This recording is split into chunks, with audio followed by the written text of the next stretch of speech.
Voici ici le N de santé de fer. Qu'est-ce que ça peut bien... Pour ceux qui étaient là la semaine dernière, vous vous souvenez, on avait commencé un peu celle-là ici sur la nutrition. Je tiens à vous faire une précision. Moi, je ne suis pas médecin, donc je donne des conseils pour améliorer nos chances d'être en santé. Santé physique, santé mentale, santé même spirituelle, parce qu'il y a un lien avec, pour notre organisme, de tout ce qu'on fait. Même la nourriture a vraiment un lien avec notre santé mentale et spirituelle aussi.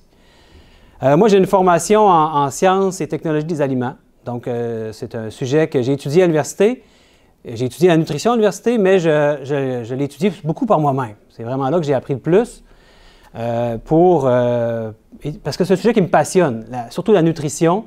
Donc, aujourd'hui, je vais essayer de vous livrer un petit peu de cette passion-là.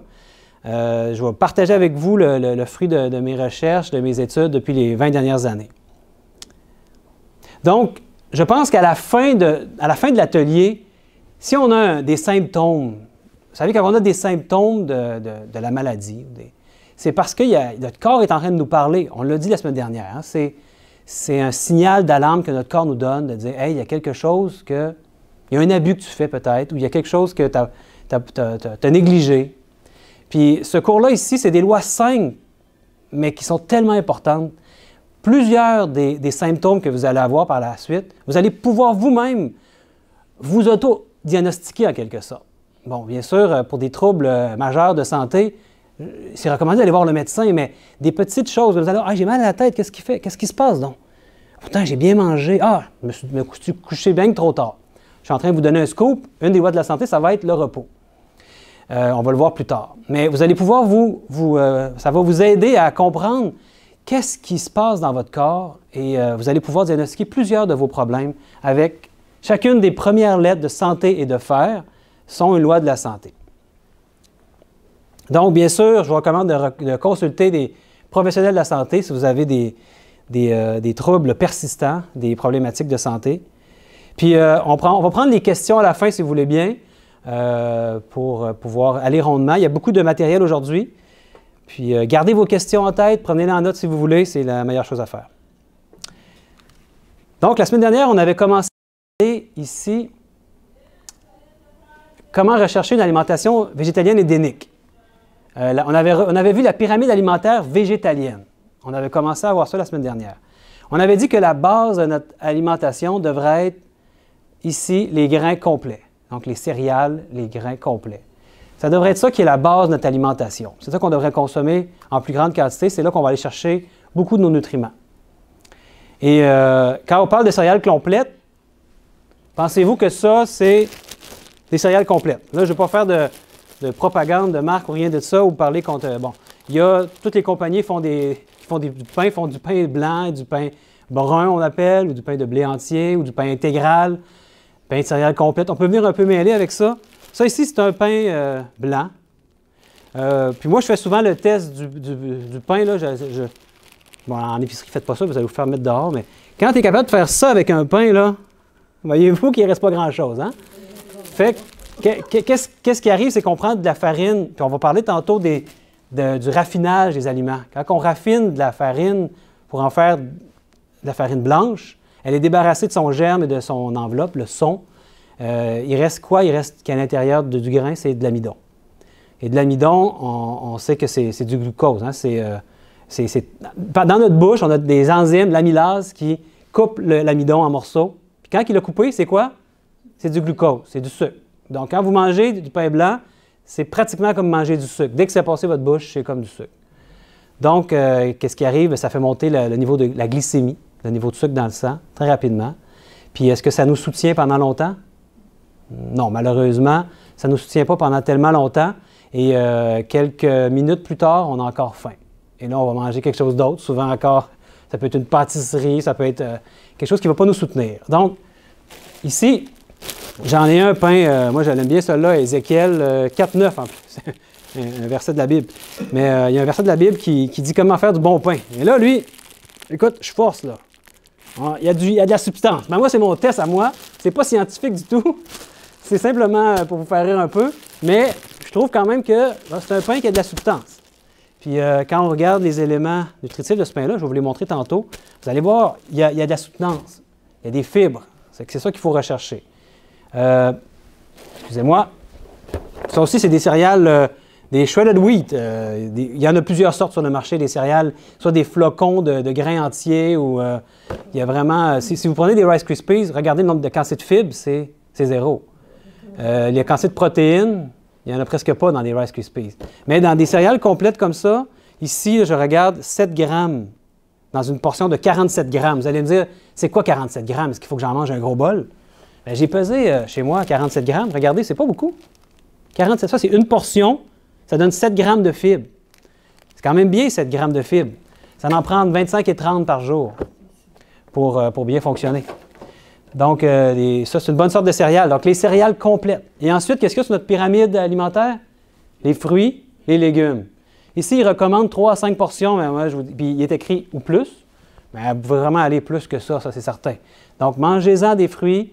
C'est faible en calories, donc on peut en manger beaucoup. Et on va chercher beaucoup de nutriments, beaucoup de vitamines, minéraux, des antioxydants. Donc, très bon de manger une grande variété de fruits. L'idéal, c'est de les manger crus. On peut en manger cuits, pas les faire trop cuire, pas perdre de vitamines et de minéraux. Ensuite, des aliments riches en calcium, des aliments riches en protéines. Vous voyez, plus on monte, ça veut dire moins on en a besoin. Hein? C'est ça le principe d'une pyramide. Donc, aliments riches en calcium, riches en protéines, et des huiles ici ou des noix en petite quantité. Mais on en a besoin. Il y a des choses essentielles comme les oméga 3, la vitamine D, la B12. Donc, si vous voulez rechercher une alimentation plutôt végétalienne ou végétarienne, vous allez avoir besoin de ces aliments-là pour être en bonne santé, n'est-ce pas? Donc, moi, je ne vous recommanderais pas, peut-être pour ceux qui n'ont jamais essayé ça, le végétarisme, puis qui voudraient l'essayer, je ne vous recommanderais pas du jour au lendemain de tout changer votre alimentation. La semaine passée, on a parlé un petit peu que notre corps a une facilité de s'adapter à notre mode de vie et à notre alimentation, n'est-ce pas? Mais si on change de façon trop rapide, trop drastique, notre corps, lui, il faut qu'il se réadapte. Il va avoir de la difficulté là, à s'adapter facilement si on change trop rapidement notre alimentation. Donc, allons-y petit peu par petit peu. Et l'important, c'est qu'il faut que ça soit bon ce qu'on mange. Hein? Si vous n'êtes pas habitué de cuisiner des choses végétariennes, puis vous vous improvisez à faire des recettes pour votre famille, puis que les gens n'aiment pas tellement bon, pas tellement savoureux, ils ne vont pas vous suivre, puis ça ne va pas durer tellement longtemps. Donc, essayez des nouvelles recettes, introduisez-les une à une, graduellement. De plus en plus, votre garde-manger va se garnir d'aliments, d'ingrédients pour faire ces recettes-là, puis ça va être savoureux, puis ça va être de plus en plus, vous allez vous diriger vers une alimentation qui est végétarienne. Donc ça, c'est ce que je vous recommande. Si vous allez trop vite, qu'est-ce qui va arriver? Il va y avoir des effets négatifs. Hein? Temporairement, quand on change quelque chose, de toute manière, il y a toujours un certain moment d'adaptation où est-ce qu'on peut dire « Ah non, moi j'arrête ça, cette alimentation-là, ça ne me fait pas, je ne me sens pas bien ». Persévérez, vous allez voir, votre corps va s'adapter et vous allez voir les bienfaits par après. La semaine dernière, on avait parlé aussi ici de certains inconvénients des protéines animales, certains avantages de la nourriture végétale. On avait vu ça la semaine dernière. Donc, les protéines animales, ça accélère la fuite du calcium. On va en parler un peu plus aujourd'hui. Fatigue les reins, augmente les risques de parasitose, de cancer, de maladies cardiaques. Ça acidifie l'organisme. On va en parler là, juste dans quelques instants. On en avait parlé un petit peu la semaine dernière. On va voir des aliments là, qui sont plus acidifiants et d'autres alcalinisants. Puis, bien sûr, la nourriture végétale, c'est dépourvu de cholestérol. Ça apporte plus de fibres, moins de graisse, moins de calories. C'est riche en vitamines, en minéraux. C'est une source de substances bioactives. Qu'est-ce qui est intéressant, c'est de rechercher une diète qui est riche en glucides et faible en protéines. Ça peut peut-être vous surprendre. Aujourd'hui, on parle beaucoup des protéines. On va voir qu'est-ce qu'il y en est par rapport à ça. D'éviter le sucre raffiné pour le maintien d'un niveau de glycémie approprié entre les repas. Donc, si on évite les sucres raffinés, tantôt on a parlé de prendre des céréales complètes, mais imaginez-vous que le matin, vous déjeunez avec un bon déjeuner, là, avec des bonnes céréales complètes. Bien, si vous déjeunez à 7 heures le matin, rendu à 10 heures, vos céréales complètes, avec les fibres, ça contrôle la glycémie parce que ça relâche des glucides pendant toute l'avant-midi. Vous allez être en train de digérer ce repas-là. Écoutez, il faut le digérer, ça, c'est consistant, les fibres. Et donc, le corps prend du temps à digérer, à assimiler il libère du glucide, des glucides qu'on a besoin, notre cerveau en a besoin constamment, tout l'avant-midi. Et là, on est capable de se rendre jusqu'au repas du midi sans avoir mangé à droite et à gauche. Donc, c'est recommandé de manger à des heures fixes, puis d'éviter les collations entre les repas. Malheureusement, à l'école, souvent, moi en tout cas, mes enfants, c'était comme ça, on disait, ils étaient pratiquement obligés d'emmener une collation parce que s'ils ne le faisaient pas, tout le monde le faisait. Fait qu'ils étaient obligés d'emmener une collation à ton enfant. Donc, peut-être un fruit, c'est mieux que rien, là, mais normalement, on n'est pas supposé de manger entre les repas. On est supposé laisser notre estomac se reposer. Vous savez que c'est un muscle qui travaille, puis il a besoin de se reposer aussi. Quand on sent que notre estomac est vide, supposons rendu à 11 heures, puis vous mangez à midi, bien là, laissez-le se reposer, il est vide, il a besoin de se reposer. Souvent, on mélange le fait que notre estomac est vide avec le besoin de manger. On sent qu'il est vide, donc on veut le remplir. Puis lui, il ne se repose jamais, notre estomac. Donc, si vous avez faim et il n'est pas encore rendu le temps de manger, au lieu de prendre un beigne ou, je ne sais pas, une barre de chocolat, quelque chose qui va vous apporter des sucres rapides, plutôt prenez de l'eau. On va en parler plus loin dans un autre atelier de l'eau, les bienfaits de l'eau. Mais ça va remplir votre estomac. Vous allez un peu perdre cette impression-là d'estomac vide. Ça va vous aider à aller jusqu'au repas du midi. Donc, c'est ça. On a parlé du taux de la glycémie. Quand on ingère des glucides, des sucres raffinés, des glucides rapides, là, qui vont agir rapidement, qu'est-ce qui arrive? Le pancréas, puis, il réagit en produisant... Savez-vous qu'est-ce qu'il produit comme hormone? Il produit de l'insuline. Les diabétiques connaissent ça. Il y en a qui ont besoin de se piquer à l'insuline. Bien, normalement, le corps, quand il y a du sang, quand la glycémie commence à être élevée dans le sang, il a produit de l'insuline. Pourquoi? Pour aller neutraliser le trop de sucre dans le sang, pour faire descendre l'indice de glycémie. Donc, à un moment donné, il vient qu'il y a surabondance d'insuline. Et là, ça fait trop baisser la glycémie. Puis qu'est-ce qui arrive dans ce temps-là? On se sent un peu dépressif, hein? Un peu plus down. Donc, ça a un effet sur notre lobe frontal. Et donc, c'est ça l'effet néfaste des glucides, des sucres raffinés, des sucres rapides. Donc, c'est vraiment important de bien comprendre comment ça fonctionne et de rechercher les aliments qui vont permettre de libérer les sucres tout pendant la journée et non pas seulement pendant un petit boost de 15-20 minutes, puis après ça, on ne se sent pas bien. Donc, recherchons des céréales complètes. On va parler des protéines maintenant. Parce que là, si on suit le conseil de manger moins de viande ou d'être végétarien, bien, les gens vont dire, j'ai peur de manquer de protéines. Puis, la semaine dernière, j'avais dit que vous avez juste à penser aux plus gros mammifères qu'il y a sur la Terre. Bien sûr, c'est la baleine, mais je voulais parler plutôt du mammifère qui vit sur la Terre, là, sur la terre ferme. C'est lequel? L'éléphant, bien sûr. Est-ce qu'il est... quel mode d'alimentation il a? Ben oui, il est végétarien. Puis c'est pourtant le plus gros, le plus fort. Donc, c'est inspirant, je trouve. Si on se dit, j'ai peur de manquer de protéines, lui, il mange des végétaux. Puis il n'en manque pas de protéines, là. Les protéines, c'est très important et essentiel. C'est notre matériel c'est le matériel de construction. C'est les matériaux de construction. C'est de ça, on se construit avec ça. Hein? Donc, les muscles, c'est important. Puis on associe beaucoup de protéines à la force, puis on voit l'éléphant. Mais moi, je me dis, l'éléphant est végétarien. Donc, un enseignement d'abord, là. Donc, la question à se poser, c'est quelle est la quantité qui est recommandée par jour de protéines? Puis là, il y a beaucoup d'études sur le sujet. Puis le consensus, c'est que ça prend, selon notre poids, on peut multiplier par 0,8 grammes et on va avoir la quantité de protéines. Donc, si quelqu'un, par exemple, un homme qui pèse 75 kilos, ça, c'est 165 livres. Pas mal votre poids, ça, hein? Oui. 165 livres, vous devriez consommer environ 60 grammes de protéines. Parce que si vous faites 75 kilos fois 0,8, ça donne 60 grammes.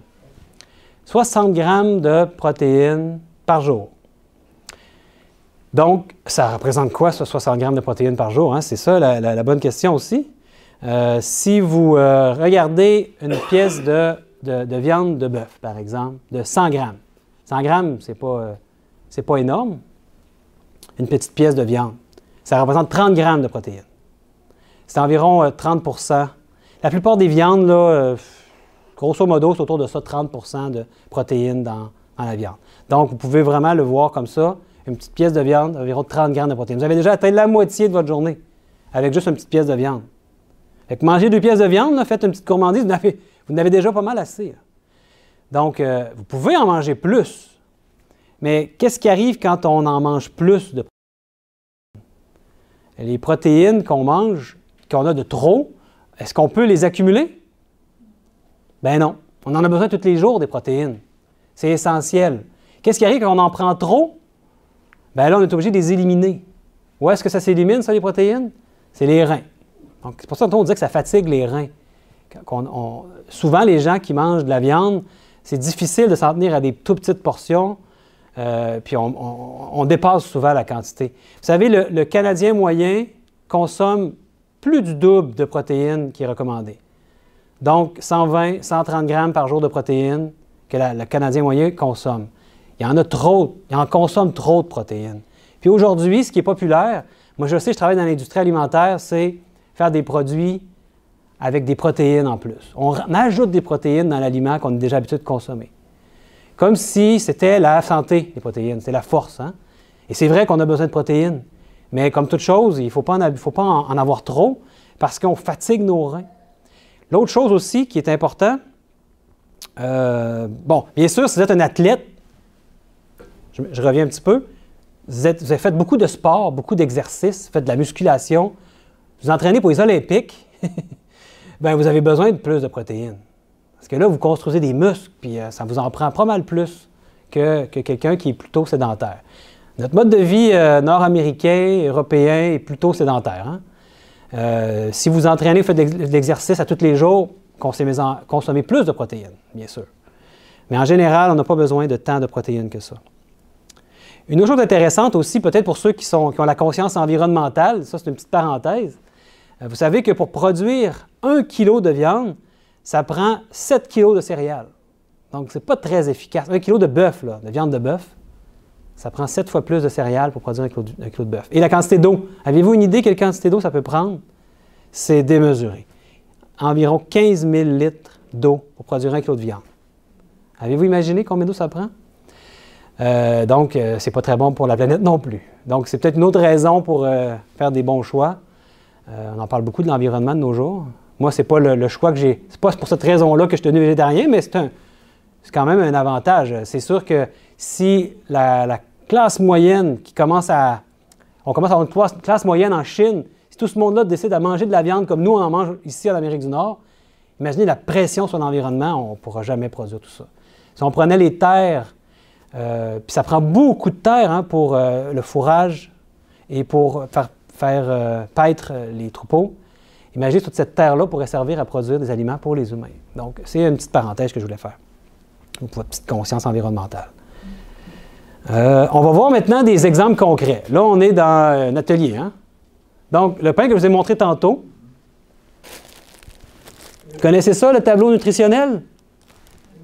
Vous savez, ça, c'est sur chaque aliment. On n'a pas le choix. Dans l'alimentaire, l'industrie alimentaire doit absolument, et c'est véridique, là, on est surveillé par ça. Hein. Moi, l'endroit où je travaille, il y a des tests que le gouvernement va faire de temps en temps. Ils font des tests sporadiques. Puis, bon, il peut y avoir des erreurs. Hein. Personne n'est à l'abri d'erreurs, mais on peut pas mal se fier à ce qui est écrit là. C'est des données qui sont faites par analyse au laboratoire. Donc, ce qui est écrit ici, c'est ce qui contient le pain, grosso modo. C'est pas chaque tranche de pain qui va contenir tout ça, mais c'est des approximations. Mais c'est pas mal ça. Donc, si vous regardez ici un pain comme ça, une tranche de 34 grammes, c'est 34 grammes une tranche, ça représente 4 grammes de protéines. Intéressant. Et 3 grammes de fibres. Si vous prenez le pain blanc que je vous avais montré tantôt, là, lui, c'est pas beaucoup de fibres, c'est 2 tranches, 1 gramme de fibres. Donc, 80 grammes de pain te donne 1 gramme de fibres. C'est pas beaucoup, la fibre. Hein? C'est pas mal, comme je vous disais, pas mal juste du sucre là-dedans. Et donc, pas beaucoup de protéines. Non, bon, il y a quand même des protéines, mais il y a du sucre à ajouter. 2 tranches de lui va donner 6 grammes. 2 tranches de lui, oui, va te donner 6 grammes de fibres. Donc, intéressant comme valeur nutritionnelle. en plus d'autres composantes. Donc, il y a quand même des protéines. Bon aliment. Un autre ici, un autre aliment, ben, j'ai mis du lait de soya non sucré. Bon, lui, il est non sucré, mais il contient 1 g de sucre, 8 g de protéines, 2 g de fibres. Moi, je vous encourage à, quand vous allez faire vos achats, à regarder les informations nutritionnelles. Peu de gens le font. Donc, soyons exercés à pouvoir contrôler ce qu'on mange. Avec ce qu'on va apprendre aujourd'hui, par rapport aux protéines, aux fibres, on peut calculer facilement les quantités qu'on a besoin et mieux contrôler ce qu'on ingère, n'est-ce pas? Ici, j'ai mis du tofu. Souvent, les végétariens, les végétaliens, c'est un aliment qui est important, qui donne beaucoup de protéines, des fibres, un bon aliment, peu de matière grasse quand même, et beaucoup comme par exemple la vitamine B12, 50 %. On dit que la B12, c'est presque exclusivement dans la viande. Donc, c'est intéressant de savoir qu'il y en a dans le tofu, parce que c'est essentiel à la vie, les vitamines B12. Une autre petite chose que je voulais vous montrer par rapport à la B12, tant qu'à y être, ça, c'est de la levure alimentaire en flocons. Ça ressemble à quoi? Ça ressemble à ça ici. Des petits flocons de levure alimentaire. Très bon en vitamine du complexe B, là, le B12, c'est 570 %. C'est beaucoup. Dans 2 cuillères à table. Donc, vous n'êtes pas obligé d'en mettre beaucoup. Là. Vous pouvez en saupoudrer dans vos céréales, dans votre salade plutôt. On en met sur des pop-corns, nous autres, avec un petit peu d'huile. Ça nous donne beaucoup de... Toutes les vitamines du groupe B sont en grande quantité, là. Pantothénate, biotine, folate, vitamine B6, riboflavine, thiamine. Bon aliment, ça, à privilégier. Il donne beaucoup de vitamines. Puis tantôt, je vous ai parlé des aliments acides, acidifiants pour l'organisme et alcalinisants. Peut-être c'est quelque chose qu'on n'entend pas beaucoup parler, mais sachez qu'il y a vraiment des aliments qui vont rendre le sang de notre organisme plus acide. Le sang a besoin d'avoir un certain niveau, près de la neutralité, un petit peu plus haut que la neutralité, mais il doit rester toujours égal. Il ne peut pas être très acide ou trop alcalin. Il faut qu'il soit toujours resté au même niveau. Ça, ce sont des aliments qui sont acidifiants. Regardez, dans notre société aujourd'hui, on consomme beaucoup ces aliments-là. Sucre raffiné, gâteaux, confiseries, des boissons gazeuses, c'est du sucre. Le sucre acidifie l'organisme. Le café, le thé, l'alcool, la viande en général, les produits laitiers, les farines raffinées. Pourquoi? Parce que c'est du sucre, comme on l'a vu tantôt. Donc ça, ce sont des aliments qui vont acidifier notre organisme. Et qu'est-ce que fait l'organisme quand il est trop acide? La semaine passée, on en a parlé un petit peu. Bien, il doit aller chercher, il doit ramener l'équilibre. Il n'y a pas le choix. On appelle ça l'homéostasie, l'équilibre dans le corps. Il doit ramener l'équilibre. Donc, il va aller chercher des éléments dans le corps qui vont ramener l'équilibre, comme par exemple le calcium. C'est un tampon.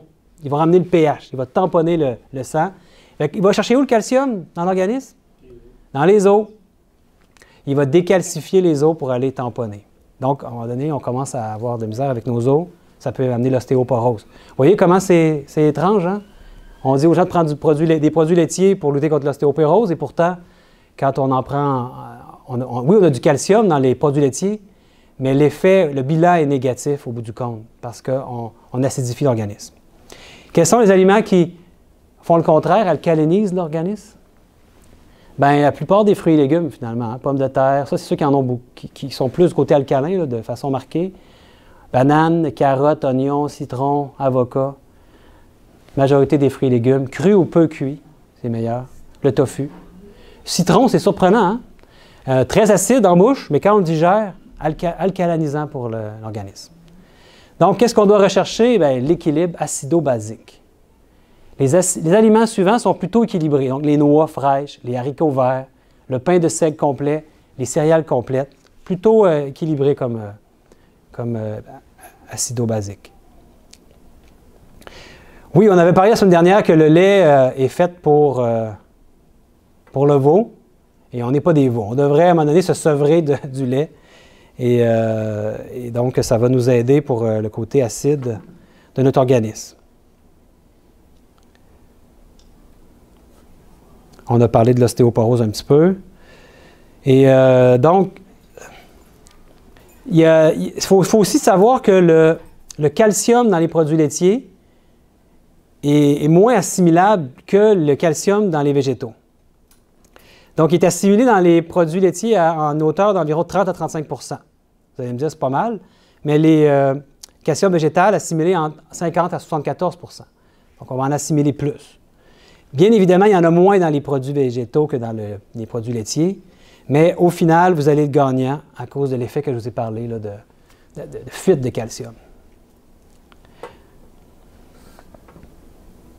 Donc, il y a aussi par rapport, tant qu'à parler du lait, on peut parler aussi des bienfaits du lait maternel.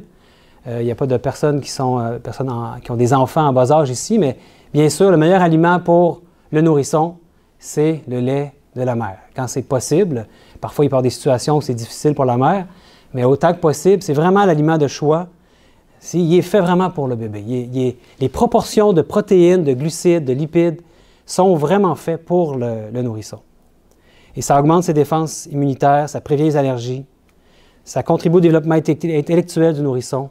Puis ça pose vraiment les bases d'une santé durable pour l'enfant.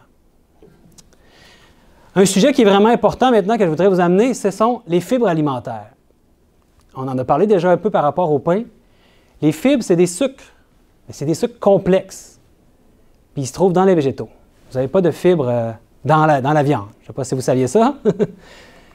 Ça a de nombreux avantages pour notre corps. Ça procure une sensation de satiété. C'est pour ça que je vous disais, quand vous prenez des aliments complets, des céréales complètes, bien, vous allez avoir un sentiment de satiété. Ça veut dire le sentiment d'avoir assez mangé. Ça vient des fibres, ça. Ça vient des matières grasses aussi, mais les fibres nous aident à libérer les aliments qu'on a besoin toute la journée.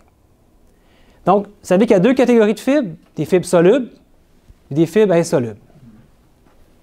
Les fibres insolubles, comme les céréales entières, les noix et les graines, les légumes riches en cellulose, brocolis, asperges. Pensez au céleri. Vous arrivez à la fin, il reste un peu de cellulose. Hein? Oui, c'est ça. Donc, le céleri. Qu'est-ce que ça fait, les fibres? Il y a beaucoup de bienfaits. Hein? Bon, ça se gonfle d'eau. En tout cas, les fibres insolubles, ça contribue à l'évacuation des selles et au nettoyage des intestins. Vous savez que c'est important de bien nettoyer nos intestins. Pourquoi c'est important? Parce que c'est par les intestins qu'on se nourrit en grande partie. C'est là, au travers de la paroi intestinale, que se fait l'échange, les nutriments là, qui sont rendus de petite taille, vont entrer dans notre circulation sanguine, ils vont aller nourrir nos cellules. Ça se fait par le biais des intestins. Et si nos intestins ne sont pas propres, crassés, comme on dit, qu'est-ce qui arrive? Est-ce qu'on a beau bien se nourrir, qu'est-ce qui arrive avec les bons aliments qu'on a consommés? Bien, ils ne vont pas entrer dans notre sang, dans notre organisme, en aussi grande proportion. Donc, très important de nettoyer. Moi, une fois par trimestre environ, peut-être un peu moins depuis quelques années, là, mais je fais une cure de psyllium, qu'on a vu tantôt, là, le psyllium comme ça. Là. Je prends un grand verre d'eau, puis j'en mets 2 cuillères à thé dans un verre d'eau. Là, je le brasse. Là, on peut le boire. C'est pas tellement méchant, non? Ça se mange bien. Ça se boit. Si vous attendez trop longtemps, il va devenir très épais. Mais prenez beaucoup d'eau, par contre, si vous faites ça. Moi, je le fais pendant quelques jours. Prenez beaucoup d'eau. Pas pendant les repas. Ça, c'est pas conseillé de prendre de l'eau pendant les repas parce qu'on vient limiter toute la chimie qui s'exerce dans l'intestin, dans l'estomac, pour aller digérer nos aliments. Mais très bon de faire une cure de psyllium de temps en temps pour aller nettoyer nos intestins. Ça, c'est un bon conseil. Et ça favorise la régularité. Je ne me souviens plus de la statistique, là, mais c'était aux États-Unis. Le nombre de fois que les gens vont aux toilettes dans une semaine, ça fait peur. Alors, il y a beaucoup de personnes, c'est 1 fois par semaine. Donc, qu'est-ce qui arrive avec ces déchets-là qui restent dans notre organisme? Je vous laisse l'imaginer. Ça nous intoxique de l'intérieur. Donc, important de favoriser une bonne régularité intestinale. C'est une base de la santé. Beaucoup de gens sont en mauvaise santé à cause de facteurs comme ça. Ça prévient les cancers intestinaux aussi. On parle beaucoup aujourd'hui aussi du microbiote ou de la flore intestinale. Bien, c'est lié tout ça. Hein. Si on fait le ménage ici, là, ça va favoriser les bonnes bactéries. puis ça va nous amener la santé. Les bactéries qui se développent dans notre intestin nous amènent aussi des bienfaits, si ce sont des bonnes bactéries. Par exemple, ils produisent de la vitamine K. Donc, important de les favoriser. Les fibres solubles, avoine, orge, poudre de psyllium, noix et graines, légumineuses, fruits, ça, c'est les sources de fibres solubles. Ça aide à l'élimination du mauvais cholestérol sanguin. Vous avez entendu parler de ça? Le LDL, en anglais, ça vient de l'anglais Low Density Lipoprotein. Ce sont des lipoprotéines de basse densité. C'est ceux qu'on appelle le mauvais cholestérol. Ce n'est pas du cholestérol. Mais ils vont pas aller chercher le cholestérol. C'est les autres protéines qui sont les HDL, les lipoprotéines de haute densité. Eux vont aller chercher le cholestérol. Eux autres, non. Ils vont contribuer au développement de plaques et d'accumulation du cholestérol dans nos artères. Donc, ces fibres solubles-là ralentissent l'absorption des glucides alimentaires et donc bénéfiques pour les diabétiques. Bénéfiques pour nous tous aussi, parce qu'on veut que notre glycémie soit régularisée tout au long de la journée. Ça capture aussi l'acide biliaire, puis ça réduit les risques de maladies cardiaques. En fait, ça aide pour les troubles de vésicule biliaire, comme on a dit, l'appendicite, ça peut prévenir, les varices même, les diverticuloses. Il y a une dame qui m'a parlé de ça la dernière fois, des diverticuloses. Puis on lui a recommandé de ne plus prendre de fibres maintenant, après qu'elle a eu sa diverticulose. Pour au début, oui, mais après, c'est conseillé de reprendre. On a absolument besoin des fibres. Il ne faut pas arrêter complètement de prendre des fibres. C'est même bon pour les hémorroïdes, les cancers du côlon, pour lutter contre l'obésité. Et donc, on a montré le psyllium. Comment augmenter notre apport en fibres? Donc, manger varié. Pensez que le déjeuner est parfait pour manger des aliments riches en fibres. C'est le repas de choix. Vous savez que le déjeuner, on dit, on devrait en faire notre plus gros repas de la journée. Il y a des gens qui, malheureusement, ont l'idée que pour maigrir, il faut sauter un repas. Et quel repas ils vont sauter? Le déjeuner. Bien, mauvaise idée. Ça, c'est un très mauvais conseil. Tous les nutritionnistes s'entendent pour le dire. On devrait déjeuner comme un roi, dîner comme un prince, puis souper comme un mendiant. Donc, plus léger le soir. Et donc, comment augmenter notre apport en fibres? Bien, préférez les fruits et les légumes plutôt que les jus. Vous avez le choix entre une pomme, une compote de pommes, puis un jus de pomme. C'est quoi l'aliment de choix? Ben oui, une pomme, c'est sûr. Choisissons l'aliment qui est le moins transformé. Et quand on arrive avec le jus, ben, il reste plus de fibres. Il reste presque juste de l'eau et du sucre, hein, avec un peu de vitamine C. Donc, on dit, oui, j'ai besoin de mon jus parce que j'ai besoin de la vitamine C, mais prenez la pomme, vous allez en avoir de la vitamine C. Puis il y a beaucoup d'endroits où on peut avoir de la vitamine C. Donc, les jus, le gouvernement du Canada pense à l'enlever du guide alimentaire, le guide alimentaire canadien, les jus de fruits. Donc, si vous prenez des fruits et vous en faites des smoothies, le fruit au complet, oui, ça vous avez tous les bienfaits. Mais des fruits du commerce, souvent, puis souvent, ce n'est pas des fruits non plus, ce n'est pas des jus qui sont purs, c'est souvent des jus avec du sucre ajouté. Donc, c'est plutôt mauvais pour la santé. Donc, manger la pelure des fruits, pourquoi pas, bien les laver avant, parce qu'il peut y avoir quand même des pesticides ou des saletés. Des bons fruits, merveilleux. Comment augmenter notre apport en fibres? On peut saupoudrer dans nos salades un petit peu de son de blé ou de germe de blé. Ça, c'est bon. On peut remplacer le pain blanc par du pain complet. Si vous dites « Ah, j'aime pas ça, moi, du pain complet », mais essayez-le tranquillement. Vous allez voir, vous allez à un moment donné revenir au pain blanc. Vous allez dire « Hey, je mangeais ça, ça goûte rien. C'est bien meilleur un bon pain complet. » Essayez-le, vous allez voir. Vous allez être surpris. Mangez du riz brun plutôt que du riz blanc. Préparez des plats à base de légumineuses 2 à 3 fois par semaine. Si vous n'avez jamais essayé ça, les légumineuses, intégrez-en, vous allez voir. Beaucoup de fibres dans les légumineuses. Des bonnes protéines aussi. Donc, 5 à 8 portions de fruits et légumes par jour, au moins, minimum. Donc, il est conseillé de consommer 25 à 30 grammes par jour. C'est ce qui est recommandé, de fibres. Puis ça, vous pouvez le voir sur les emballages. Hein? Allez voir. Augmentez votre apport en fibres progressivement. Vous n'êtes pas habitué de manger des fibres. Si tout d'un coup, vous en mangez beaucoup, peut-être vous allez avoir des petites surprises. Donc, allez-y tranquillement. Puis surtout, buvez beaucoup d'eau si vous commencez à manger beaucoup de fibres. Énormément d'eau. C'est ça que je dis ici. Augmentez votre consommation en eau. Donc, sinon, qu'est-ce qui peut arriver? On peut irriter nos intestins. puis causer de la constipation. C'est pas mieux si on mange beaucoup de fibres et on ne boit pas d'eau. Bien, ça va faire l'effet contraire. Un autre sujet important, on entend beaucoup parler. Ah, ici, je voulais vous montrer une tranche de pain complet, environ 3-4 grammes. Une autre chose qu'on parle beaucoup, les antioxydants. Vous avez sûrement entendu parler de ça. C'est quoi des antioxydants? C'est essentiel pour contrer les effets néfastes des radicaux libres. Oh, qu'est-ce que c'est ça, des radicaux libres? Les radicaux libres, c'est des déchets hautement réactifs et toxiques dérivés de l'oxygène qui endommagent nos cellules s'ils ne sont pas neutralisés. Donc, ça a des effets néfastes sur notre santé. C'est comme des déchets que notre organisme produit. Puis, on a besoin de les neutraliser. Sinon, il y a des effets sur notre santé comme plusieurs maladies chroniques, vieillissement précoce, certaines formes de cancer, attaques cardiaques. Hop, je les ai ici, j'ai oublié de vous les montrer. Voilà. Et plus de 200 maladies liées à un déséquilibre entre antioxydants et radicaux libres. Vraiment beaucoup de maladies qui sont liées à ça.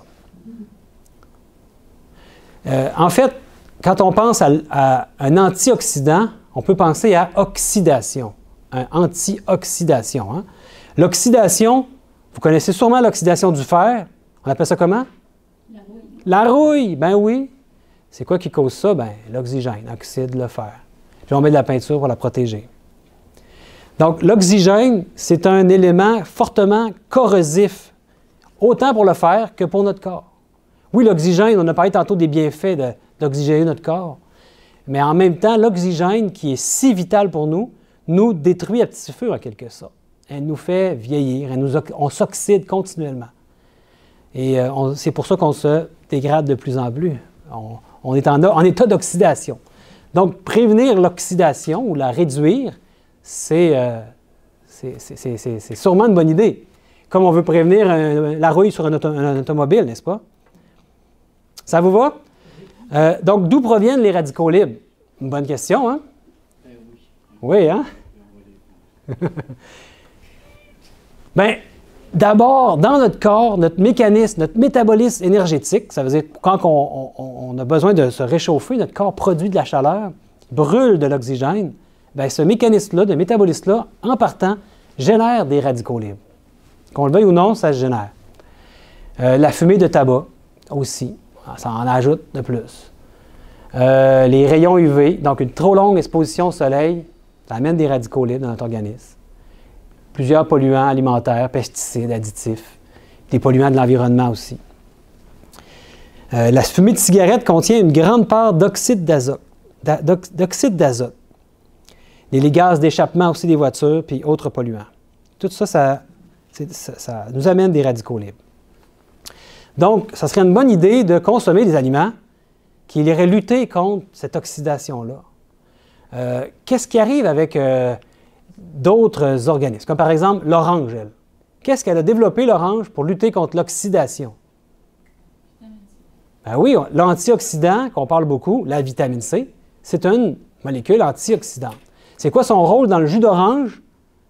Bien, quand il arrive des radicaux libres, quand elle commence à s'oxyder, l'orange, bien, c'est la vitamine C qui rentre en action, puis qui protège l'orange. Donc, la vitamine C qu'on consomme, nous, dans l'orange, bien, elle est d'abord produite par l'orange, pour l'empêcher de s'oxyder. Ça fait du sens, hein?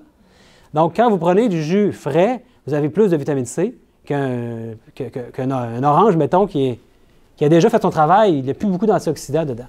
Vous comprenez? Donc, où est-ce qu'on peut trouver les antioxydants, comme la vitamine C?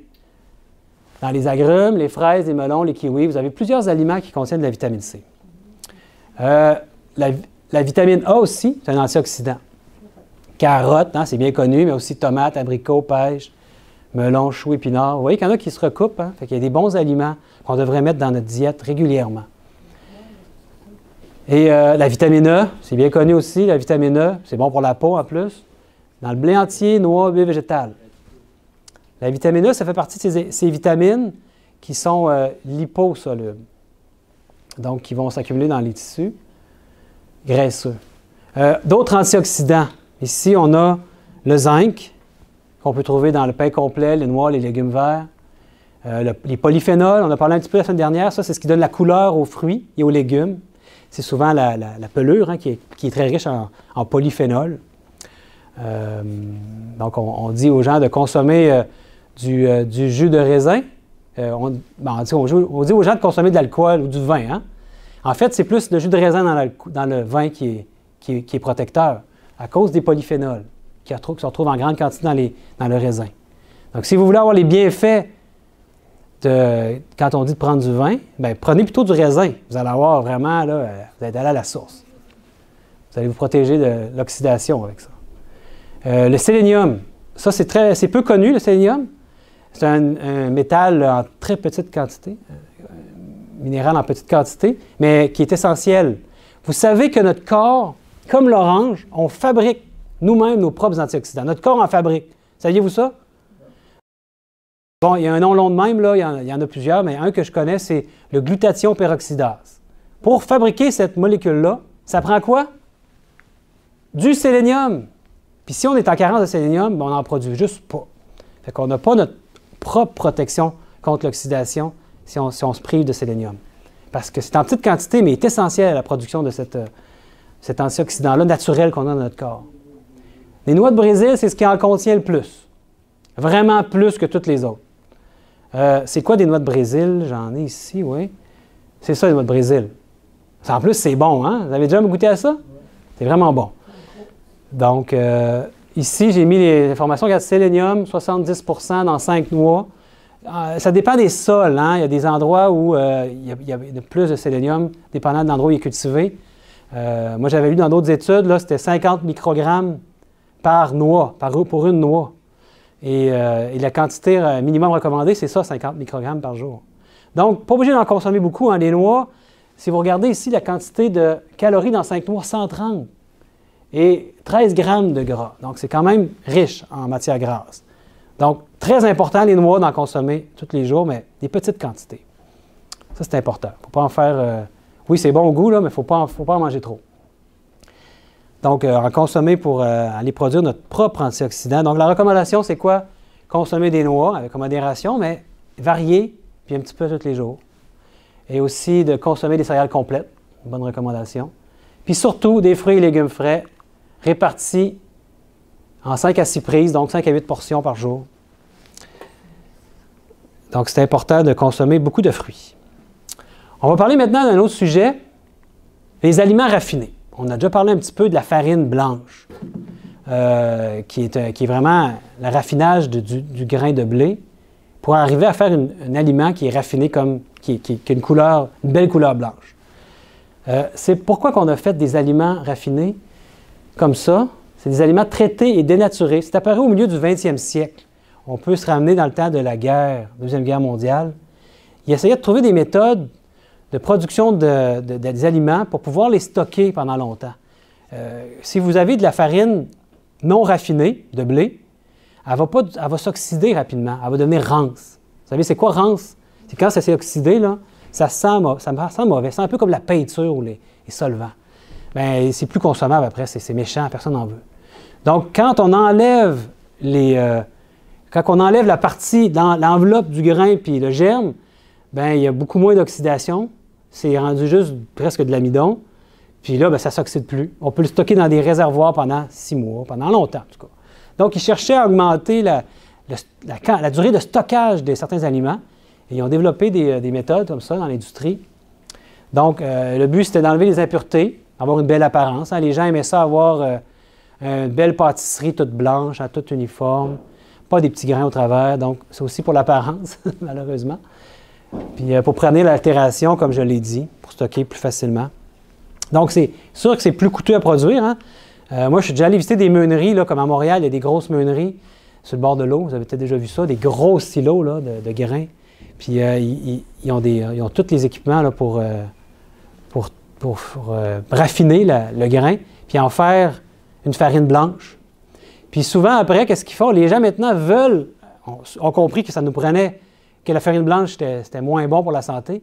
Donc, ils séparent en plusieurs brins, plusieurs sortes de composantes la farine. Et après ça, ils prennent la farine blanche, puis ils réintègrent du son, puis ils réintègrent du germe. Au lieu de prendre dès le départ, hein, ça serait vraiment compliqué. Donc, c'est coûteux faire ça.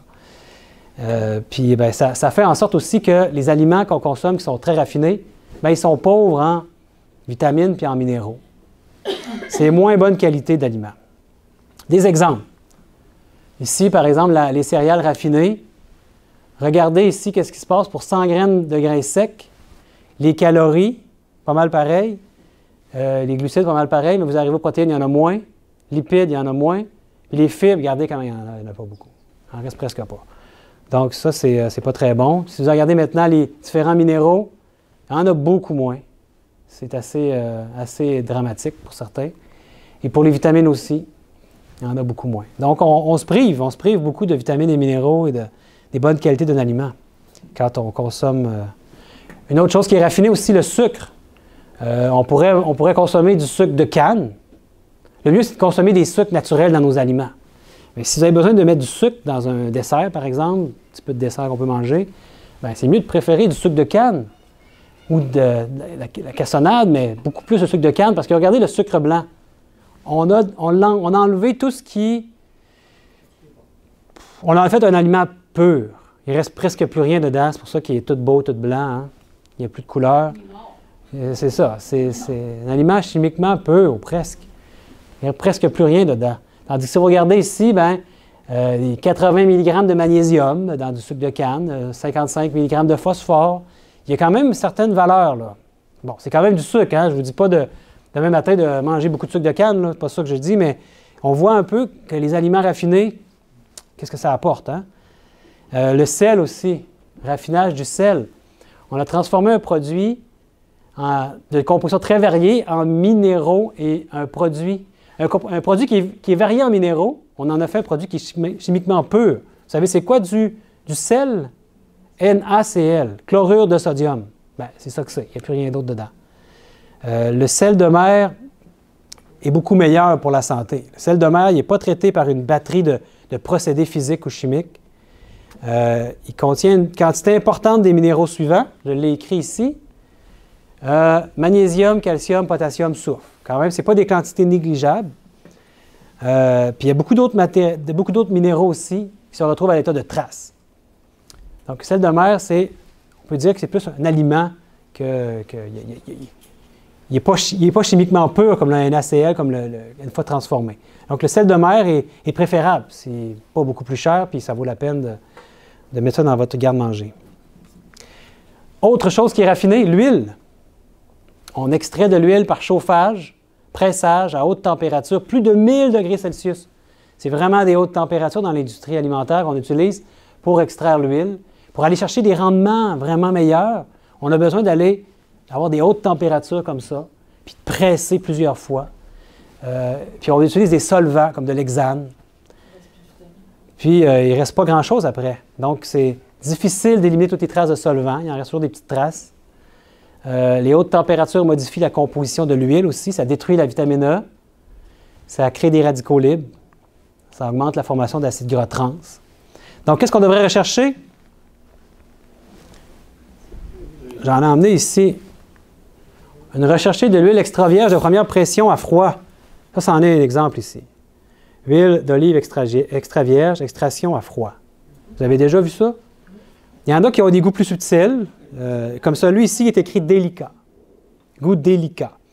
Donc, mais c'est intéressant parce que quand on fait une première pression, par exemple, pensez à de l'huile d'olive comme ça, une première pression, ça veut dire on va presser l'olive, il va sortir de l'huile. Il va avoir un rendement, je ne me souviens pas c'est quoi le rendement, mettons 75 %.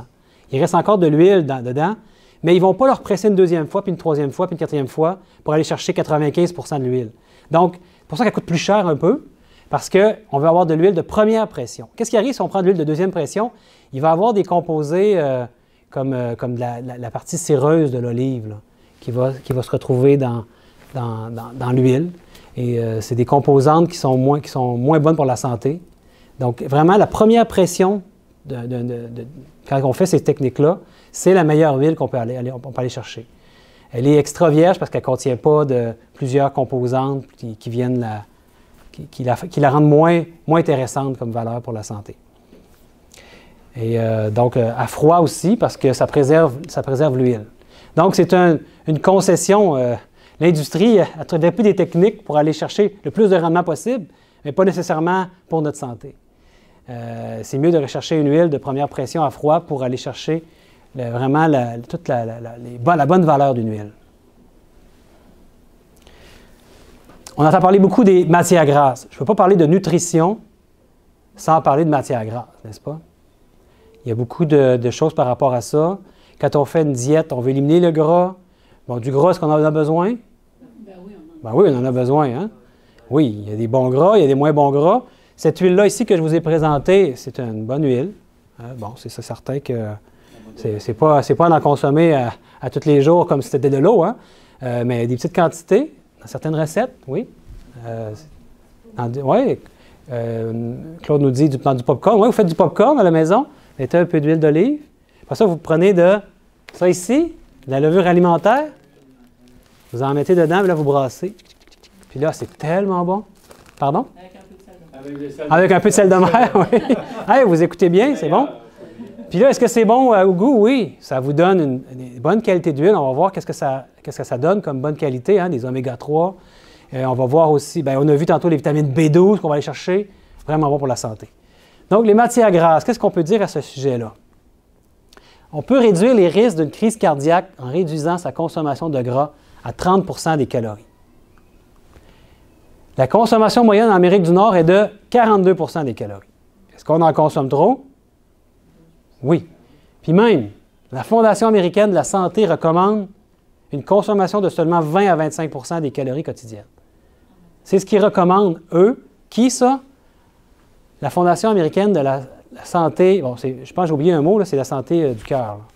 Fondation des maladies du cœur, recommande 20 à 25 des calories quotidiennes.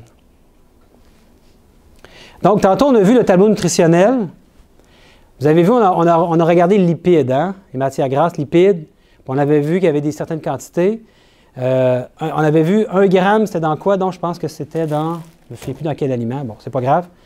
Bien, faut savoir que les matières grasses vont produire plus de calories. Pour 1 gramme de matières grasses, 1 gramme de lipides donne 9 calories. C'est ça le ratio, 1 pour 9.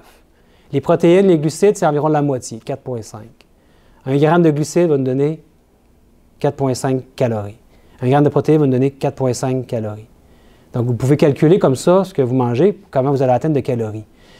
Si vous avez une diète de 2000 calories par jour, puis ça, vous pouvez le calculer. Hein. J'ai trouvé un calculateur de nombre de calories que vous avez besoin selon votre âge, selon votre poids, selon votre taille, selon votre degré aussi de sédentarité. J'ai calculé mon nombre de calories pour moi, là, qui pèse 175 livres environ, qui mesure 5 pieds 10, puis qui a 45 ans. Bon, je me suis livré à vous. Pour moi, là, j'ai besoin de 1900 calories par jour. Bon, une personne qui est en bas âge, qui est, mettons, un adolescent, a besoin de plus de calories. Il est en train de se développer, de croître. Hein? Et moi, je ne suis plus en train de croître. Même ça peut être la croissance plus par ici, si on ne fait pas attention, hein, par le ventre. N'est-ce pas? Donc, 1900 calories par jour. Donc, pour une diète d'environ 2000 calories par jour, si on pense à une consommation de matières grasses de 50 grammes par jour, ça donne 450 calories, ça. 50 grammes fois 9 calories, ça fait quoi pour ceux qui sont vite? 450 calories. Vous êtes vite. Donc, ça représente 450 calories par rapport à une diète de 2000 ou de 1900 calories, ça représente environ 22-23 %. On est dans ça ici. Là. Fait que pour moi, là, puis vous pouvez vous faire le calcul pour vous, faire des approximations pour votre situation à vous, bien, environ 50 grammes par jour de matière grasse, on est pas mal dans ce qui est recommandé, à ne pas dépasser. Donc, c'est intéressant de voir... de voir les différents aliments que vous consommez. Puis si vous n'êtes pas sûr combien de... Par exemple, vous avez des pièces de viande, vous ne savez pas combien de gras il y a dans votre pièce de viande, vous pouvez aller sur Internet, hein, puis maintenant, vous posez une question, vous avez la réponse. C'est très rapide, c'est très facile sur Google, là, ou n'importe quel moteur de recherche. Puis vous allez voir, la viande, c'est sûr, contient beaucoup plus de matières grasses. Il y a des aliments qui en contiennent plus, il y a des viandes maigres, des viandes moins maigres. Donc, c'est important d'aller voir sur vos aliments combien de matières grasses. Comme ici, dans un pain comme ça, dans une tranche, là, 0,5 g de gras dans une tranche. 0,5 g. Bon, on a du jeu, hein, on peut en manger quand même plus qu'une. Donc, faites le calcul. Ça, c'est important. Ensuite, les matières grasses. Il y a des gras saturés. Qu'est-ce que c'est des gras saturés? Ça augmente le mauvais cholestérol. Plus grande proportion dans les produits animaux que dans les produits végétaux. Ça, c'est bien sûr. Les gras saturés se retrouvent quand même en bonne quantité dans les produits animaux. Les gras saturés, bien, ça augmente le mauvais cholestérol. Pourquoi c'est saturé? Je vais vous montrer une petite molécule dans quelques instants. Vous allez comprendre. Il y a des gras monoinsaturés aussi. Quand vous regardez votre tableau nutritionnel, là, vous allez les voir, ça. C'est écrit normalement. Saturé, puis s'il y a des insaturés, des monoinsaturés, ils vont l'écrire. Bon, des gras monoinsaturés, ça augmente le bon cholestérol, puis ça diminue le mauvais cholestérol. Puis, il y a des gras polyinsaturés aussi. Ça, les polyinsaturés, c'est ceux qui ont plusieurs insaturations. Ça inclut les acides gras essentiels comme l'oméga 3 et l'oméga 6. Bon, là, peut-être que vous vous dites, Sébastien, tu nous as perdus avec tes histoires de saturation. On va faire de la chimie. Vous aimez ça, faire de la chimie? Non? Mais c'est pas obligé d'être compliqué, hein? La chimie des aliments. Ben, ça, là, c'est quoi, vous pensez que c'est? C'est une ligne avec des bords. Bien, c'est la façon que les chimistes représentent des molécules. C'est une chaîne de carbone. Chaque point ici, là, c'est du carbone. Puis dans le bout ici, il y a 3 hydrogènes. Puis ici, il y en a 3. Puis ici, il y a une saturation. Ça veut dire qu'il y a une double liaison. Ça veut dire qu'il y a juste 2. Il y a moins d'hydrogène. C'est ça, Julie? Donc, ça, c'est de l'acide alpha-linoléique. C'est un... Ouais. Mais ça, là, l'acide alpha-linoléique, je vais vous dire c'est quoi? C'est de l'oméga 3. Bon, maintenant, vous savez c'est quoi de l'oméga 3? C'est ça. C'est bon pour la santé. Pourquoi c'est bon pour la santé? Parce qu'il y a des insaturations. Il y a de l'hydrogène qui manque ici, là, en position 3, en position 6, puis en position 9. Pourquoi qu'on dit oméga 3? Parce que si on commence à compter à partir d'ici, oméga, à partir de quelle position? Sur le carbone, il y a un double lien. 1, 2, 3. Oméga 3. C'est comme ça qu'ils comptent dans les molécules. Donc maintenant, vous savez pourquoi on appelle ça oméga 3. On ne dit pas les autres, là. On commence juste à compter à partir de la première insaturation. C'est ça un gras insaturé. Lui, il y en a 3 insaturations. On l'appelle oméga 3. Oméga 6, ça serait à partir de, lui, une insaturation. Donc, vous allez pouvoir dire que vous connaissez un peu de chimie des aliments. On est intelligent. Puis, ce qui est intéressant, c'est que imaginez maintenant une chaîne comme ça, mais avec aucune insaturation. On appelle ça un gras saturé. Ben oui, vous voyez comme vous êtes bon. Un gras saturé, il est saturé partout. Lui, il est insaturé. Insaturé, ça veut dire qu'il y a de la place. Ça veut dire qu'il y a des hydrogènes en moins. Puis, c'est un peu compliqué, là, mais il y a des liaisons entre les carbones. Fait qu'il y a 2 liaisons au lieu d'en avoir juste une entre les carbones. Fait qu'il y a pas besoin d'hydrogène à ces 2 endroits-là. Il y a une double liaison. Donc, il y a juste un hydrogène. Oui, c'est ça. Le carbone est comme 2 liaisons avec lui-même. Donc, c'est pas important de savoir les détails, mais ce qui est important, c'est peut-être de comprendre un petit peu d'où ça vient. Ouais, l'oméga 3, ça vient de là. C'est pas quelque chose de hyper compliqué.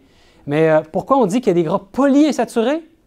Ça vient de là. Poly, parce qu'il y a plusieurs insaturations. Monoinsaturé, ça voudrait dire quoi? Une insaturation. Donc, tantôt, on parlait de gras monoinsaturés, puis de polyinsaturés. Donc, ouais. Donc, qu'est-ce qui est intéressant, c'est que les oméga 3, là, comme ça, là, ben, on appelle ça un acide gras essentiel. On n'en produit pas dans notre corps. Il y a d'autres acides gras qu'on va parler. Là, je vous laisse les noms parce que c'est un peu compliqué. On en parle de plus en plus, ces acides gras-là. Mais on peut les synthétiser dans notre corps, mais à partir du moment où on a de l'oméga 3. Si on a de l'oméga 3, on est capable de produire les autres. Pas en très grande quantité, mais il y a des études qui commencent à démontrer que ceux qui ont une alimentation plutôt végétarienne peuvent en synthétiser beaucoup plus que ceux qui ont une alimentation plutôt avec des produits animaux. Donc, c'est intéressant. L'oméga 3, c'est ce qu'on doit viser d'aller chercher le plus. Il y a un bienfait énorme pour le cerveau. Ceux qui ont des problèmes de dépression, des problèmes de burn-out ou d'anxiété, ce qui caractérise le plus les personnes qui sont déprimées, c'est le lobe frontal. Il y a moins de circulation sanguine dans le lobe frontal. Le lobe frontal est affaibli. Alors, on va en parler dans le dernier atelier sur le lobe frontal par rapport à tous les problèmes mentaux que ça peut apporter. Mais sachez que l'oméga 3, on va y revenir, mais c'est très important pour la santé du lobe frontal. Donc, on va chercher dans... Puis on va le chercher dans quoi? Je vais vous montrer des exemples. On va voir dans quoi on peut aller chercher. Donc, les personnes dépressives et bipolaires, très recommandé pour eux, les oméga 3, excellent pour le cerveau. Les poissons contiennent beaucoup d'oméga 3 aussi. Ce n'est pas cette molécule-là que les poissons contiennent. Celle-là ici, c'est vraiment celle qui est recommandée d'aller chercher. Oméga 6, c'est-tu meilleur que oméga 3? Les oméga 6? Oui. Non, on a besoin d'aller chercher une proportion plus grande d'oméga 3 que d'oméga 6. Il me semble que le rapport, c'est 1 pour 6. 6 fois plus d'oméga 3 que d'oméga 6. Okay. Souvent, on est débalancé, on a trop d'oméga 6. Donc, c'est ça. Si on va chercher les oméga 3, on va avoir les oméga 6 aussi dans les aliments qu'on consomme. Donc, il faut qu'ils sont plus sur les oméga 3. Le poisson est souvent amené comme le seul aliment qui contient des oméga 3. Puis on dit manger du poisson. Moi, je vous dis qu'il y a d'autres aliments quand même très intéressants pour les oméga 3. Pardon? Oui, on va en parler. J'en ai emmené avec moi, justement, les graines de lin. Les poissons, ce que je voulais dire par rapport à ça, c'est que, oui, il contient des oméga 3, mais il les accumule dans ses tissus graisseux. Ce n'est pas quelque chose qu'il produit. Il va les consommer, puis il les accumule dans ses tissus graisseux, comme nous, on peut faire. Hein? Donc, on est mieux d'aller manger toujours la source première. Vous vous souvenez que je vous ai parlé la semaine dernière de bioaccumulation? Quand on consomme, on est toujours mieux de consommer l'aliment primaire que l'aliment secondaire ou tertiaire, dans la chaîne alimentaire. Là, vous comprenez ce que je veux dire? Si vous consommez... le bœuf, lui, consomme des céréales, puis il concentre les pesticides qu'il y a dans les céréales en petite quantité. Il les concentre dans ses tissus, les toxines, etc. Puis si vous mangez quelque chose qui a mangé un bœuf, bien lui, il a concentré encore plus. Plus qu'on est dans la chaîne, plus il y a un effet de concentration, de bioaccumulation. On est mieux de consommer l'aliment que le bœuf mange, les céréales. Il va en avoir un petit peu de pesticides, mais il y en a beaucoup moins que si on consommait le bœuf. Vous comprenez ce que je veux dire? Dans les poissons, c'est la même chose.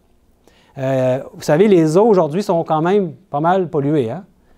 Donc, des toxines, des pesticides, du mercure, des dioxines, des BPC, beaucoup de polluants dans l'eau. C'est sûr que les poissons, malgré eux, accumulent dans leurs tissus beaucoup de ces polluants-là. Et nous, bien, on les consomme à notre tour quand on mange du poisson. Donc, pour ça que je mets un bémol sur le poisson, je vais vous montrer des alternatives pour aller chercher les oméga 3. Parce qu'on va vous dire dans notre société d'aller consommer du poisson pour les oméga 3. Moi, je vous amènerai ailleurs que ça. Je ne vous dis pas de ne pas manger de poisson, là. Moi, j'en mange pas, mais parce qu'il y a quand même des bonnes quantités de mercure dans certains poissons. Même Santé Canada recommande de limiter la consommation en saumon. À cause de la quantité de mercure. Le thon aussi, je ne me souviens pas lequel des deux, le thon pâle, le thon blanc, là, je ne me souviens jamais lequel des deux, qui est pire que l'autre. Quand même beaucoup de toxines et de molécules qu'on devrait se tenir loin. Donc, jusqu'à 1 million de fois plus de toxines que l'eau se trouve le poisson, qui sont accumulées. S'il y a des toxines dans l'eau, le poisson va la concentrer jusqu'à 1 million de fois plus. Donc, pensez-y bien, comme on dit. Donc, quels sont les aliments riches en oméga 3? C'est ça que vous demandez, hein? Mm-hmm. Oui, allons-y. On a ici toute une panoplie. Puis j'aurais pu en mettre d'autres. Celui qui en contient le plus, l'huile de graines de lin. Une cuillère à soupe d'huile de graines de lin vous donne 7520 mg par jour, par prise. Et combien on a besoin par jour environ? Environ 2000 mg par jour qu'on a besoin. Donc, on en a même beaucoup plus. Hein? On peut en prendre une demi-cuillère à thé, même un quart de cuillère à thé. L'important là, dans ça, c'est de varier.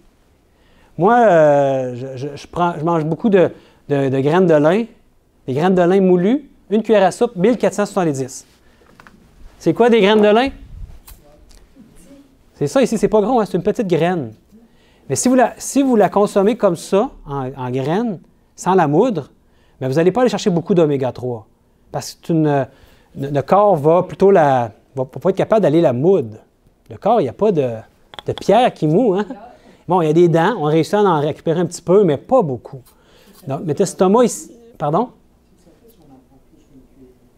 Bien, si on en prend trop, c'est comme n'importe quoi. Là, on n'en a pas besoin d'en prendre non plus des quantités en excès. Donc, il faut rester équilibré en toute chose. Donc, moi, je vous recommande d'y aller en petite dose. Comme ici, j'ai moulu la graine de lin. Ça donne ça. Ça fait une genre de farine. Là, moi, je m'en moue, là, puis quand on achète des graines de lin en grande quantité, si vous prenez le sac au complet puis vous allez le moudre, bien, il ne va pas durer longtemps parce que ça va s'oxyder assez vite, ça va venir rance, comme on parlait tantôt, l'oxydation. Donc, vous pouvez en faire une petite quantité comme ça. Moi, ce que je fais, je prends des céréales. Bien, ceux-là, il y a quand même beaucoup de fibres dedans, là, mais souvent des céréales, je mets un petit peu dedans, une cuillère à soupe. Je vais chercher mes oméga 3, en plus, c'est bon. Ça ajoute un sentiment de satiété, il y a des fibres là-dedans, beaucoup de bienfaits. Donc, ça, c'est facile à aller chercher. Là. Si des fois, vous voulez quelque chose de pratico-pratique, là, facile d'aller acheter des graines de lin et d'en mettre dans vos plats. Vous pouvez en saupoudrer même dans vos salades. Il y a plein de moyens. Noix de Grenoble, une quart de tasse seulement. C'est pas beaucoup, là, une quart de tasse. Hein? 2000, et vous avez la quantité que vous avez besoin pour la journée. Vous pouvez... Pardon? Un quart de tasse? Je n'ai pas la quantité ici, mais c'est un quart de tasse, tu vois, c'est pas énorme, un quart de tasse. C'est pas énorme, non, c'est pas énorme. L'huile de canola en contient, bonne quantité. La noix du noyer noir, hachée. L'huile de germe de blé, l'huile de soya. Vous voyez, les huiles végétales, là, en contiennent des bonnes quantités. Nous, on en a moins ici. Ah, vous êtes trop loin, OK. Huile de soya ici, 927. Soya vert, 637. Épinards en conserve, 353 pour une tasse. Graines de sésame, 140. 2000, environ 2000 par jour, qui est la quantité recommandée de graines de lin. C'est facile, il y en a tout le temps dans les aliments. Oui, on en consomme dans nos aliments. Qu'est-ce que tu as nommé, ils en ont tous? Oui, c'est ça, il y en a toutes des bonnes quantités. Là. Ça, c'est ce qui en contient le plus. Donc, on n'est pas obligé d'aller vers les poissons. On peut aller même vers des aliments comme ça, si on veut. Bon, dans les céréales complètes, il y en a aussi. Les noix, oui, il y en a quand même. Ici, j'ai les noix de Grenoble que j'ai mis, noix du noyer noir. Il y en a, mais beaucoup moins. Les amandes, regarde, les amandes sèches, 127 dans un quart de tasse, 127 mg. Donc, noix de cochou, je ne le sais pas, je n'ai pas la donnée. Donc, allez faire des recherches, vous allez voir. Ça, c'est ce qui en contient le plus ici. Oui, puis varier, là. Comme vous pouvez une semaine, vous moudre un peu de graines de lin. L'autre semaine, vous pouvez prendre un petit peu d'huile. Lorsque c'est rôti, ça n'en prend plus? Rôti? Non. Ça reste longtemps? Oui. OK, disons comme la graine de lin se prépare un plat. Est-ce que ça se décide Ouais, à la chaleur? On pourrait peut-être prendre les questions à la fin. Gardez votre question, puis on va avancer. On arrive à la fin, bientôt. Donc, matière grasse. Vous voulez prendre une photo? Oui, parfait. Je pourrais vous laisser ces choses-là. D'ailleurs, je pense que tout ce matériel-là, je vais le mettre à la disposition là, des gens qui nous écoutent là, sur Internet, le PowerPoint, là, la présentation, pour qu'on puisse la voir. Aussi, je voulais vous dire qu'à la fin du cours, à la fin de l'atelier, les 5 ateliers, il y a un petit fascicule que je vais vous remettre avec un rappel de toutes ces lois-là. Il va y avoir beaucoup de détails là-dedans aussi. Un beau petit document coloré. Malheureusement, c'est juste pour ceux qui viennent ici sur place. Donc, s'il y en a qui nous écoutent à la maison, je vous invite à venir ici. Vous allez pouvoir avoir votre petit livre. Ben oui. Donc, on continue. Donc, les oméga 3, on en a parlé. Oui. Ce qui est important, c'est que les matières grasses, il n'y a pas de cholestérol dans les produits végétaux. Ça, c'est une bonne chose à savoir. On a parlé tantôt du bon cholestérol puis du mauvais cholestérol. Le HDL, qui est le bon cholestérol, ça protège contre les maladies cardiaques. Puis, au contraire, le LDL augmente les maladies cardiaques. C'est tout lié au cholestérol. C'est des lipoprotéines qui ont un effet à jouer avec le cholestérol. Qu'est-ce qui contient ici des choses à éviter?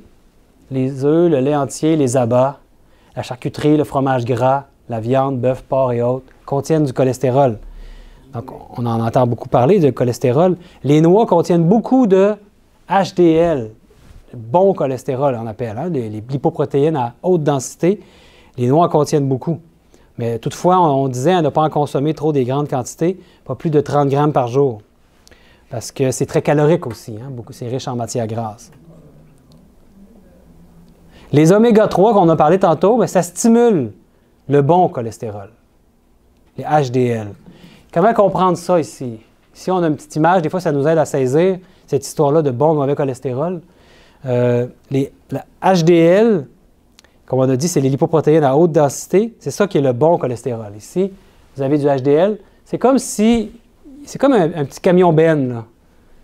Il va agir comme un camion Ben dans nos artères. Puis il va récupérer le mauvais cholestérol, le LDL, des artères et ramener vers le foie pour le déstocker. Un effet protecteur, donc, pour la santé cardiaque. On ne veut pas qu'il y ait des accumulations comme ça, là, des plaques d'athérome qui viennent que ça bouche.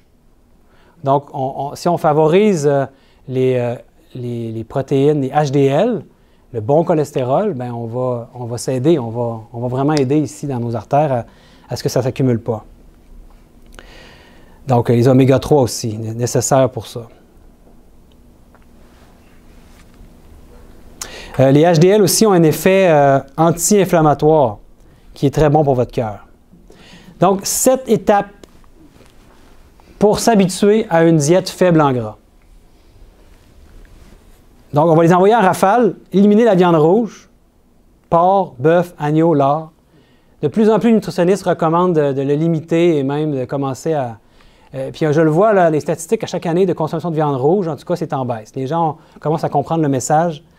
Donc, éliminer le jaune d'œuf, ou en tout cas réduire le nombre d'œufs dans une semaine. Si vous consommez des œufs, les jaunes d'œufs contiennent du cholestérol. Ce qui est important, c'est de ne pas consommer des graisses saturées avec.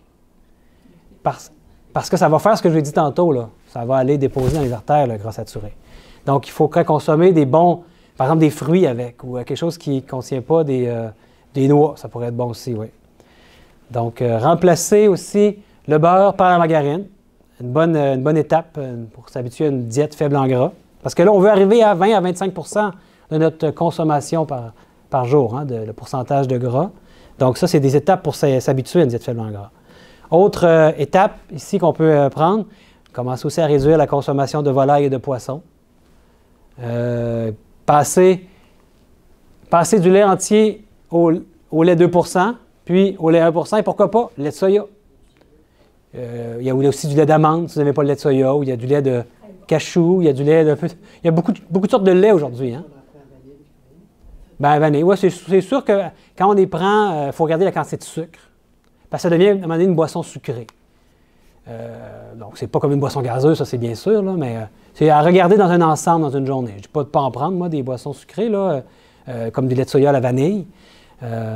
Mais la boisson de soya, dans les études que j'ai vues, c'est celle qui est la plus recommandée. La meilleure pour la santé, c'est celle-là, la plus complète. Beaucoup de protéines dans le lait de soya. Non sucré. Oui, non sucré, comme je vous ai montré tantôt, là. Il contient peu de sucre, ça c'est bon. Aussi, remplacer les matières grasses végétales par des huiles végétales liquides de bonne qualité, comme olives et tournesol. Si vous prenez de la graisse animale pour faire vos pâtisseries, bien, il y a beaucoup de gras saturés. C'est moins bon pour la santé. Une autre étape pour s'habituer, bien, ça c'est facile aussi. Utiliser des casseroles en téflon qui n'ont pas besoin d'huile. On n'est pas obligé de cuire, de tout frire nos aliments avec beaucoup d'huile. On peut s'habituer à manger moins gras de cette manière-là aussi. Donc, quand vous allez parvenir avec toutes ces étapes-là, à faire ces choses-là, bien, ce qui va arriver, c'est que vous allez avoir contrôlé votre consommation de gras, augmenter les fruits et réduire vos risques de crise cardiaque et de cancer. Parce que si vous consommez moins d'aliments riches en gras, vous allez consommer plus de fruits. Hein. À un moment donné, il faut manger. Hein? Fait que ça va ensemble. Donc, on va terminer maintenant. Déjà que vous avez été bien réveillés, bien dans l'écoute. On va terminer par 10 conseils de base. Donc, on va avoir 10 conseils. Je les mets en rafale ici. Puis c'est un peu un résumé de ce qu'on a vu aujourd'hui. Donc, 1. Manger chaque jour des fruits et des légumes crus. Vous êtes d'accord avec ça? Oui. On va pratiquer ça maintenant? Prendre plus de céréales complètes et de noix. Il ne faut pas abuser des noix. Les céréales complètes, on peut en manger beaucoup. C'est notre aliment de base. Hein? Consommer plus de fibres et moins de produits raffinés. On a vu pourquoi aujourd'hui les aliments raffinés, ce n'est pas tellement bon pour la santé. Il y a peu, c'est pauvre. Hein? Donc, allons chercher des aliments qui sont riches en fibres. Des bons pains complets comme ça, habituez-vous. C'est bon pour la santé. Faire de son petit déjeuner le meilleur repas. C'est là que vous allez consommer beaucoup de fibres. Puis des bons fruits. Des bananes, des fraises, des bleuets. Un petit peu de graines de lin moulues dans vos céréales. Avec un peu de lait de soya dans vos céréales. Ça, c'est bon pour vous. Réduire la consommation de viande et pourquoi pas jusqu'à l'éliminer. Allez-y pas trop vite, par exemple. Si vous consommez de la viande, vous êtes un gros consommateur de viande. Moi, quand j'étais jeune, chez moi, à chaque repas, on avait de la viande. Même le matin, on mangeait de la viande. Hein, il y avait des gratons, du bacon, des saucisses. Hein? Donc, tranquillement, commencez à diminuer la viande, comme les étapes qu'on a vues tantôt. Et vous allez voir, vous allez diminuer votre quantité de matière grasse. Vous allez voir, tranquillement, votre santé va s'améliorer. Vous allez avoir plus d'énergie aussi. Ensuite, ne pas manger entre les repas. Ça, il y a des gens, moi, je les vois manger à toute heure, tout le temps, en train de manger. L'estomac ne peut jamais se reposer. Vous savez, quand on mange entre les repas aussi, c'est pour ça que vous avez pris un bon déjeuner, là, comme je vous ai dit. Là. Puis là, 1 heure plus tard, là, vous avez encore l'estomac plein, là, mais là, il y en a un qui amène des beignes. Hey, on se prend un gros beigne, tout sucré. Je parle au bureau, là. Mais là, qu'est-ce qui arrive avec tous les bons aliments qui sont en train de se faire digérer, là, puis qui vont passer dans la paroi intestinale? Là, le beigne, il vient de rentrer. Qu'est-ce qui arrive? Notre corps, il réagit, là. Il est en train de dire au cerveau, « Oups, il m'envoie des aliments, là. Il faut qu'on se dépêche à éliminer ce qui est là, parce qu'il faut faire de la place. » Le corps, il ne sait pas, lui, qu'est-ce qu'on y envoie. Il sait juste qu'il y a des aliments qui rentrent. Fait qu'il faut qu'il envoie de la chimie pour eux. Fait qu'il envoie plein d'enzymes, il envoie de la bile, il y a plein de mécanismes dans notre métabolisme qui doivent arriver quand on commence à manger. Qu'est-ce qui arrive? C'est que là, ce qui est dans notre estomac, là, est-ce que le corps va bien le digérer? Non, il est en train d'avoir un signal de « Hey, dépêche-toi, là, transite ça, là, parce qu'on n'a pas le temps de s'en occuper, il y a d'autres choses qui arrivent. » Donc, tous les bons aliments qui sont là, on ne va pas aller chercher tous les nutriments qu'il y a dedans, malheureusement. Et on va mal le digérer, ça va faire de la putréfaction dans notre intestin, puis on va commencer à avoir des gaz, puis etc. Donc, ne pas manger entre les repas, c'est une bonne habitude à prendre. Si vous n'êtes pas habitué de faire ça, ça peut être difficile, mais la clé, c'est de manger des fibres, de manger quelque chose de soutenant et d'attendre au prochain repas avant de manger en buvant de l'eau entre les deux. Il est recommandé de ne pas boire d'eau pendant le repas, parce que là, on n'aide pas toute la chimie, tous les produits chimiques qui vont aider à digérer. Ça se dilue tout ça. Donc, important de ne pas manger entre les repas puis de boire de l'eau. Manger à des heures régulières aussi. Notre corps a besoin de régularité. Et c'est pour toutes choses, hein? Même les enfants, très important. Manger à des heures régulières, c'est un bon conseil. Dormir l'estomac vide et en repos. Notre estomac a besoin de se reposer. Si on mange un gros repas juste avant de se coucher, puis on se met à l'horizontale, qu'est-ce qui arrive? Quand on est actif là, dans le jour, là, puis qu'on a mangé, là, on fait la vaisselle, là, on est en train de digérer, ça aide là, quand on bouge, parce qu'il n'y a pas de dents ici hein, pour digérer. Il n'y a pas de dents pour aller broyer les choses. Donc, en bougeant, ça aide à digérer. Mais quand on est à l'horizontale en train de dormir, ce n'est pas le temps de digérer. En plus, notre estomac ne peut pas se reposer. Et il a besoin de se reposer, l'estomac. C'est important. Donc, pas de manger avant de se coucher. Et ne pas boire en mangeant, on en a parlé déjà. Puis diminuer les graisses, le sucre et le sel. Ça, c'est des bons conseils de base pour simples. Et commencez à appliquer ces choses-là, ces conseils-là. Vous allez voir un bienfait dans votre santé, c'est certain. Donc, la semaine prochaine, on continue notre cours avec la 4e lettre de santé de fer. Donc, je ne vous dis pas tout de suite c'est quoi, vous avez une semaine pour y penser. Et il va y avoir un autre atelier pour ce sujet-là. La semaine prochaine, en fait, on va toucher le T et on va toucher le E aussi. On va aller avec ces deux secrets-là. Donc, ne manquez pas ça la semaine prochaine. Puis, je vous remercie beaucoup de votre attention.